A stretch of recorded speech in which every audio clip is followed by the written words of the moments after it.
regreso en Primera Página y ya recibimos en nuestro estudio al segundo invitado del día de hoy. Él es Juan Carlos Vidal, concejal del municipio de Sucre, también militante de Primero Justicia. Bienvenido, gracias por estar con nosotros Stephanie, en un Primera placer estar Página. con ustedes. Recuerda que usted también puede escribirnos a través de las redes sociales, en el caso del concejal como @JuanCavidal y en mi caso como @EdeSousaG. Concejal, mucho que comentar, a veces el tiempo en televisión es un poco corto, pero quisiera comenzar con el tema de las primarias de la Mesa de la Unidad Democrática, justamente porque van a ser este próximo domingo 10 de septiembre, a menos de pocas semanas. ¿Cómo se prepara la maquinaria electoral de la Mesa de la Unidad Democrática para esta elección, digamos? Bueno, con mucha organización, con mucha fe, con mucha esperanza de que las primarias puedan ser el inicio de ese golpe emocional que necesitamos en Venezuela para despertar. La gente después del 31 de diciembre tuvo un bajón emocional. Decía hace unos minutos el gobernador García Carneiro que la constituyente trajo la paz. No, la constituyente no trajo la paz.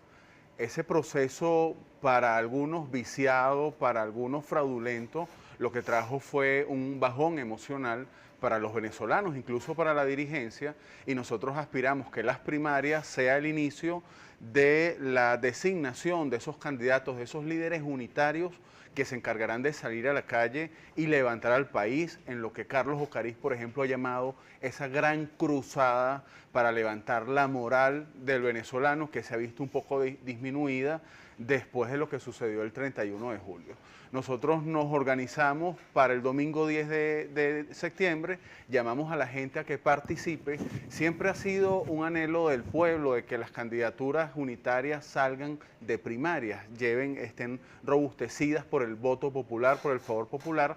Pues bien, de los 23 estados estamos yendo a primarias en 20, hay solo 3 estados donde se ha logrado consenso, Barretosir en Anzoátegui, en el caso de Nueva Esparta Alfredo Díaz, y Feola Cruz en Carabobo. De resto vamos a primarias para que esos candidatos salgan fortalecidos con el favor popular.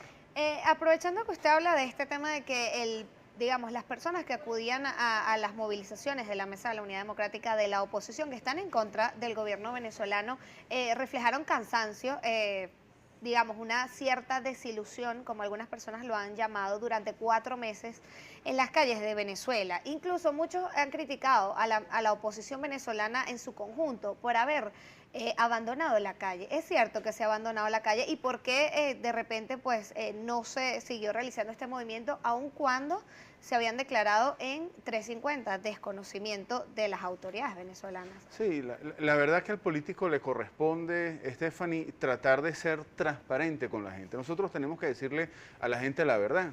Y lo que sucedió fue que después del domingo 31 de julio, se hicieron incluso llamados a la calle. Recordemos que el lunes se hizo un llamado y el martes también. Y la verdad que la gente entró en un bajón emocional, en un guayabo, como pudiéramos decir coloquialmente, y abandonó la calle. Y quizás ha faltado ese chip que logre pasarse nuevamente para que la gente vuelva a la calle. Nosotros tenemos una oportunidad, y permíteme decírtelo en términos un poco deportivos, porque el deporte es un lenguaje universal que se entiende fácilmente. Además, estamos ahora muy cerca de que se inicie o no la temporada de béisbol en Venezuela. Aquí lo que ocurrió, una serie mundial, 2 equipos entregándolo todo, el equipo del cambio fajado, trabajando, luchando desde la cancha. Vamos a batear, hacemos 7 carreras. Al inning siguiente, el árbitro inventa un turno al bate un poco extraño allí para el gobierno. El anotador oficial pone en la pizarra electrónica 8 carreras que no sabemos de dónde salieron. Los que vimos el juego veíamos que había 2 o 3 carreras. Bueno, le anotaron 8 carreras al equipo del gobierno y de pasapalo dijeron suspendido, se acabó el juego, hasta aquí llegó. Entonces el público que estaba viendo por televisión el partido se quedó asombrado, se quedó anonadado, se quedó sorprendido y entró en un bajón emocional y no quiere saber del juego. Claro. Pero ocurrió algo con lo que no contaban los señores del gobierno, que es una serie mundial y lo estaba viendo todo el mundo. Y la comunidad internacional desde sus televisores y desde las redes sociales y desde la opinión pública mundial presionó para que el juego siga, pero siga un juego de manera transparente. Y ese juego de manera transparente tenemos nosotros la oportunidad de seguirlo ahora en octubre. Ahora que habla de transparencia, ¿cómo participar en estas elecciones regionales que ha propuesto el Consejo Nacional Electoral? Pues cuando hemos visto que la empresa justamente que lleva el proceso electoral en Venezuela, Smartmatic, habría denunciado ciertas irregularidades en cuanto a la cantidad de votantes que participaron en la Asamblea Nacional Constituyente. Eso ha hecho indudablemente que las personas pues desconfíen, digamos, del poder electoral. Sí. ¿Cómo rescatar esa credibilidad en el pueblo venezolano para que efectivamente vayan y ejerzan su derecho al voto? Sí, volvemos al símil del partido de béisbol. El tema es que no estábamos en el estadio, no teníamos gente apoyándonos en el estadio, que fue el 31 de julio. Por eso el llamado a que la gente asista al estadio, a que la gente se involucre. Cuando hemos tenido testigos en las mesas, cuando hemos hecho nuestro trabajo de organización, de movilización y hemos participado, no nos pueden hacer trampa. Ejemplo, las elecciones de la Asamblea Nacional de diciembre del 2015. Ejemplo, gobernaciones y alcaldías que le hemos ganado al gobierno y que han sido para ellos joyas de la corona y sin embargo con organización, con testigos eficientes en las mesas, no han logrado hacernos la trampa. De manera que el secreto de esto es participar, es levantarse. En la medida que lo hagamos, nosotros garantizamos que no nos pueden hacer trampa. Permíteme decirte, Stephanie, la mayor trampa que se ha registrado en elecciones en Venezuela está asociada a altos niveles de abstención. La trampa es la abstención. La trampa la hace usted, amigo televidente, cuando decide no votar. Ayer, el fin de semana, estuvo rodando en las redes sociales un mapa sobre la distribución de las gobernaciones en Venezuela. Y ese mapa, salvo 2 o 3 circunscripciones, de resto está rojo completamente. Eso no fue el CNE, eso no fue Smartmatic, eso fue la gente cuando decidió no participar. Hay gente que dice, nos parece una traición ir a unas regionales, traicionar la memoria de los caídos. No, traicionar la memoria de los caídos es permitir que Arias Cárdenas en el Zulia, cuya policía regional está señalada de hechos de violación de derechos humanos en las protestas, que Arias Cárdenas en el Zulia se mantenga. Traicionar la memoria de los caídos es permitir que el candidato de Ameliach, cuya policía regional está involucrada en hechos de violación de derechos humanos durante las protestas, se quede en la gobernación. O en Bolívar, donde el candidato de Rangel Gómez aspira a seguir dirigiendo el Estado. Entonces tenemos una oportunidad de oro. Y el llamado es, siempre que tengamos la posibilidad de ir a elecciones donde somos fuertes, Stephanie, tenemos que ir. Precisamente ahora que usted señala pues estas acusaciones de la cual ha sido blanco la Mesa de la Unidad Democrática, también se ha reclamado mucho por parte del electorado, de la oposición, que incluso los diputados a la Asamblea Nacional han abandonado sus curules para ir a cargos de elección popular. También hubo hace unas cuantas semanas una cierta polémica donde pues la mayoría de los diputados no acudieron al hemiciclo a debatir un tema importante sobre el informe de Odebrecht. Sí. ¿Está realmente los diputados de la oposición abandonando el poder legislativo? Bueno, en cuanto a la inasistencia, nosotros nos sumamos al llamado de atención muy enérgico, muy responsable que hizo el presidente de la Asamblea, Julio Borges. Varios diputados se excusaron por distintos motivos, manifestaron no ir. En todo caso, eso no está bien. Y en la Asamblea Nacional tienen que estar los diputados trabajando. Y si no está el principal, tiene que estar su suplente. Y aquí la responsabilidad tiene que ser señalada con nombre y apellido si algún diputado en específico no asiste a la Asamblea Nacional. Ahora bien, con respecto a las regionales, hay diputados que la propia dinámica y la realidad política del Estado hace que tengan que incorporarse a la campaña electoral.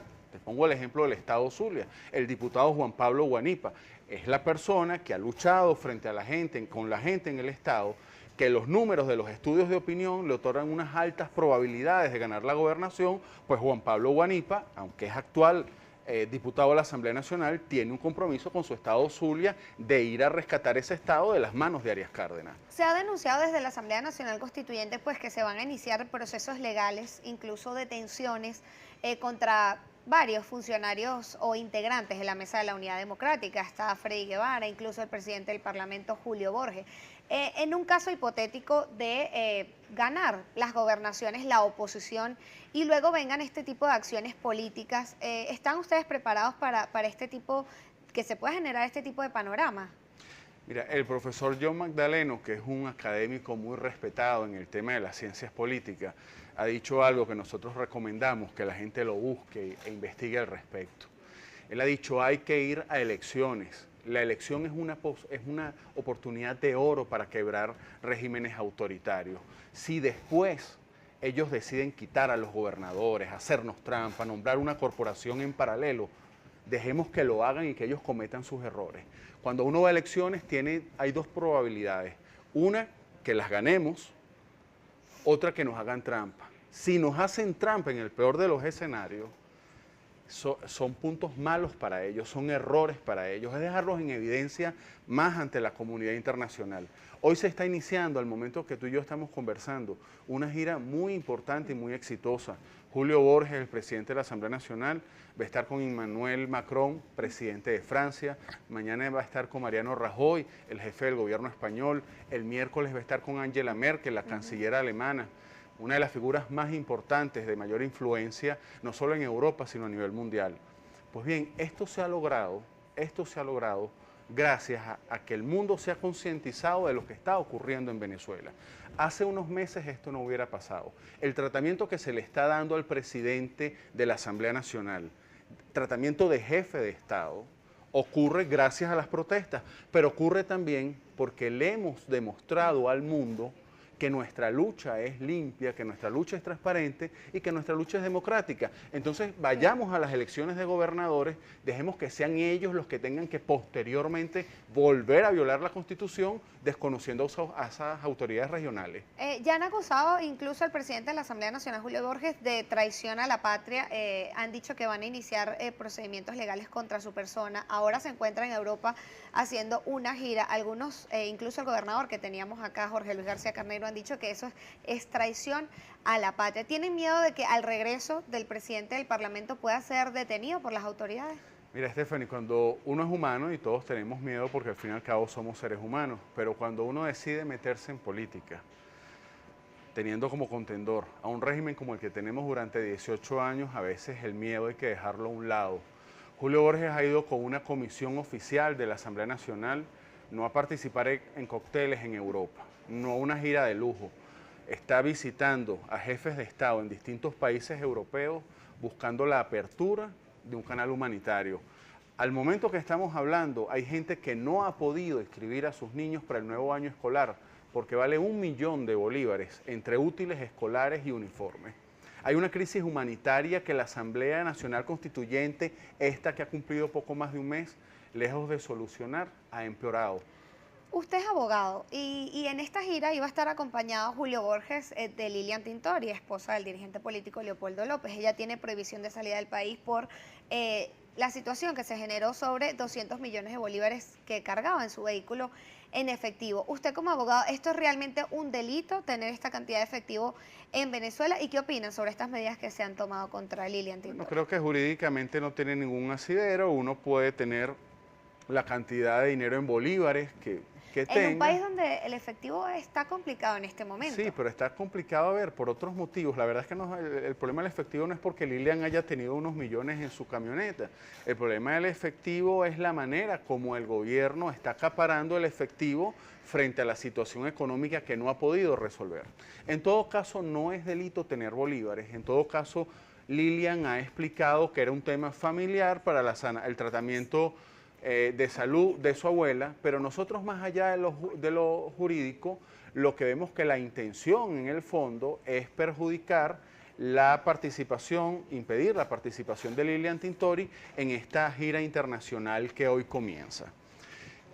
Ahora bien, usted, es que el tiempo es corto en televisión, Sí. y no quisiera dejar por fuera al municipio de Sucre, que es un municipio, bueno, que ha presentado diversos problemas, no solo en cuanto a agua, sino también en cuanto a la recolección de desechos sólidos. Usted es concejal del municipio de Sucre y presidente de la Comisión de Urbanismo. ¿Cuáles son las propuestas que tiene usted como concejal para esta jurisdicción? Lo primero, debo aprovechar la tribuna que me brinda Primera Página para manifestar un sentido clamor de los vecinos del municipio. Tenemos serios problemas de agua producido por la inacción de Hidrocapital. El gobernador Carneiro decía hace unos minutos que lo mismo pasa en Vargas. La razón de fondo es que este gobierno en casi 20 años, en casi 2 décadas, no ha construido un solo embalse, mientras que en la década de 1970 a 1980 se construyeron 33. Estas personas, a pesar del boom petrolero, no han construido un solo embalse. Nosotros tenemos problemas en Sucre y en otras partes del área metropolitana de Caracas porque el embalse de Cuira en el Barlovento Mirandino lleva al menos 12 años de retraso sin ser culminado. De manera que aprovecho la tribuna que me brinda Primera Página para pedirle a las autoridades del Ministerio de Ecosocialismo y Aguas, que es como se llamó siempre el Ministerio del Ambiente, y para pedirle al presidente de Hidrocapital atención seria, sincera y responsable para el municipio Sucre, porque no puede ser que esté privando la política, perjudicar a Carlos Ocariz, que va a ser el próximo gobernador de Miranda, perjudicar al pueblo, quitándole el agua, quitándole las presiones al municipio Sucre. Lo mismo pasa con la iluminación pública, que es competencia o que fue arrebatada por Corpoelec y que hoy en día tiene buena cantidad de calles del municipio y de la Gran Caracas a oscuras. Usted hablaba en el corte, comentábamos un poco sobre una ordenanza que usted estaba proponiendo. ¿Nos pudiera comentar rápidamente porque ya nos queda pocos segundos para despedir? Bueno, además del compromiso nacional que tenemos luchando por la democracia, no podemos dejar de lado nuestras responsabilidades locales. El Consejo Municipal acaba de aprobar la ordenanza de plusvalía y mejoras